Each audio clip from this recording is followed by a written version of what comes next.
This week I'm chatting to author and mother Louise Kidby. She has released a book about her experiences as a mother and what it is like to have a child who has been misdiagnosed. Hey Louise! Hello Tara, how are you? I'm not too bad, how are you doing? Very well, thank you. Now I have your book here. It details your story. About a year and a half ago you gave birth to little Jordan, right? Right, yeah, it was nearly 18 months. And you quickly worked out that something wasn't quite right. That's right. So the book, although it's only short, it kind of takes you on the journey from when we had Jordan right through to the recovery and how that helped with diagnosing what was wrong with him. But we just thought that we had a really needy, upset baby. And we just thought, as it was, as I was a first-time mum, thought that was, for a while, that was normal. But then very quickly realised that actually it wasn't. Like, he had a little pot belly. And I asked the health visitor, is that normal? And they were like, yeah, it's just a little baby, it's fine. And then, after a while, he was just crying all the time. He wouldn't sleep. He had the most terrible nappies. He was just so uncomfortable, rashes sometimes. And he was just in a dreadful way. And you knew something was wrong. And as you say in this book, you confess that you're not a doctor, but you have that I think as a mother, you can tell, and you knew. However, when you went to certain doctors, they seemed to kind of overlook what was going on and just kind of give a kind of umbrella diagnosis almost. Yeah, unfortunately, it's not the doctor's fault at all. I don't blame them, but they'd admit that they're not trained in this area. So as you've probably heard, and a lot of mothers would have heard, their babies get diagnosed with colic. Now, colic is cramping in the intestines. They say it's just a general problem that little babies can suffer with. It can make them more needy. It can make them cry more. But I went to the doctors the first time and I was told, don't worry, it's just colic. And unfortunately, I even got asked, are you a first-time mum? And they sort of smiled, kind of patronizingly at me.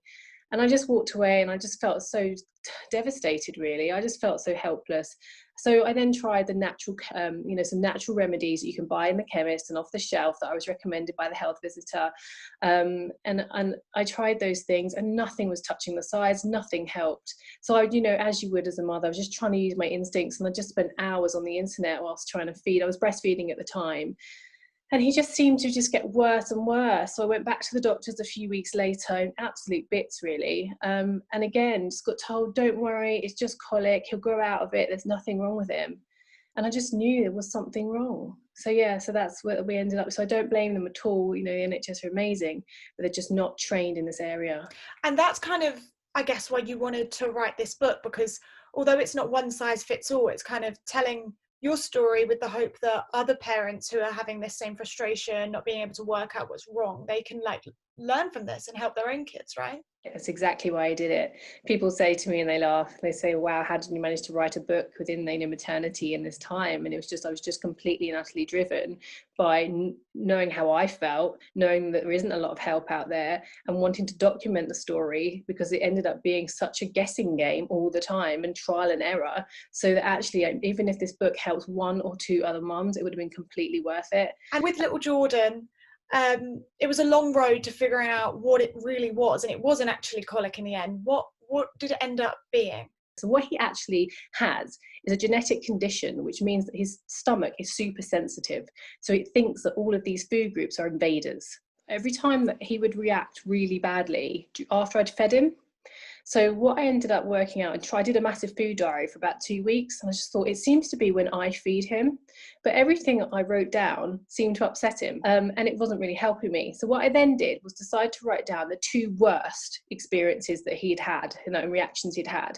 And on those 2 reactions, one time I had food poisoning. So all I'd eaten that day was a jacket potato and 2 chocolate biscuits.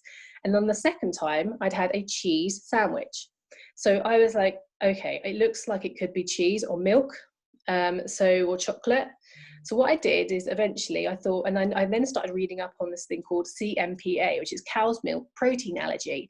And I didn't realize how many babies suffer with this. Just to give you an example of how many people suffer, there is a group out there on Facebook called the CMPA support group. There are 12,000 members.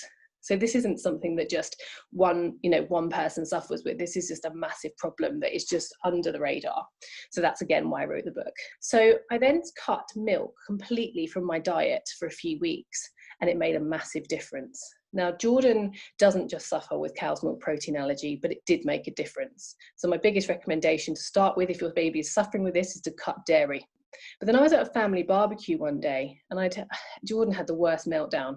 He was screaming and crying in agony. Because Jordan had this reaction at the barbecue, I then phoned the doctors again, and I said, there was this really good lady doctor there. And I just said, look, can she call me back? So she phoned me and she said, it's great that you've done this. My child had this problem too. She ended up in hospital, this little baby.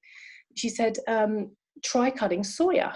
And I was like, that's really strange. Soya's in everything. Soya's in crisps and popcorn and pom bears. So it's a really big deal. So I cut soya, and apparently the molecules in soya are the same, like large protein molecules like they are in milk.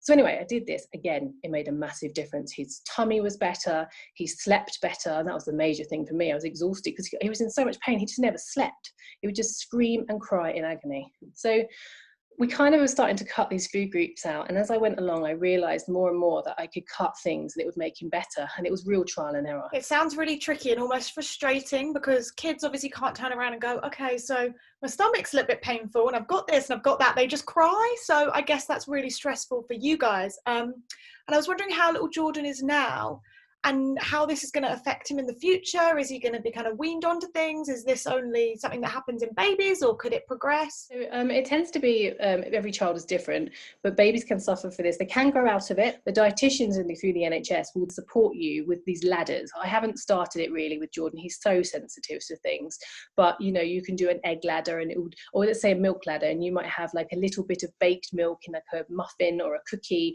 Then you would build them up very slowly. So when you're ready, and only then as a parent you decide when that is going to be, and the dietitian would help you, that's what you would do, and you try and get them used to these things. So there's things like that, but there's a real fear for me that when we go to children's parties as he gets older, you know what it's like, children leave plates of food everywhere. I'm going to be like a hoover, just running around just trying to like hoover up these plates, because I'm terrified he'll have a reaction. He's off to nursery soon, and again, they're really good and they're really aware of his allergies. But things like messy play, they can't play with food with barley in or Cocoa Pops or whatever it is, because he'll have a reaction. The good thing is, and I really want to mention, there's this one product out there that I can't recommend enough if mothers are suffering. It's called Colic, and you can get it online. It's just a herbal medication, and obviously you must check it with your doctor if or your health visitor to make sure it's okay for your baby. But I found it amazing, and it was black in color, which was funny, but it was the only thing when he was having a reaction that would help him settle. So I found that really, really helpful. So so going forward, Jordan hopefully will get better.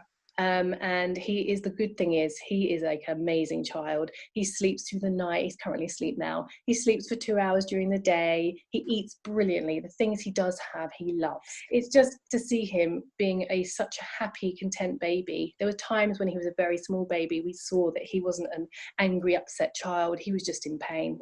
And so it's really, I feel that's a massive sense of achievement. It is, absolutely. And I mean, I wish him all the best. You as well. I mean, for everything you've done, and the book, you can get this out now, right? On Amazon? Yep, you can get it on Amazon, either in Kindle or paperback. So you just type A Cure for Colic into Amazon and up it comes. But and I've also got a Facebook site called A Cure for Colic. So if anyone's got any questions, they can approach me directly. Wonderful. Well, it was great to speak to you, Louise. Thanks for taking the time. You too. Thank you, Tara. Nice to meet you.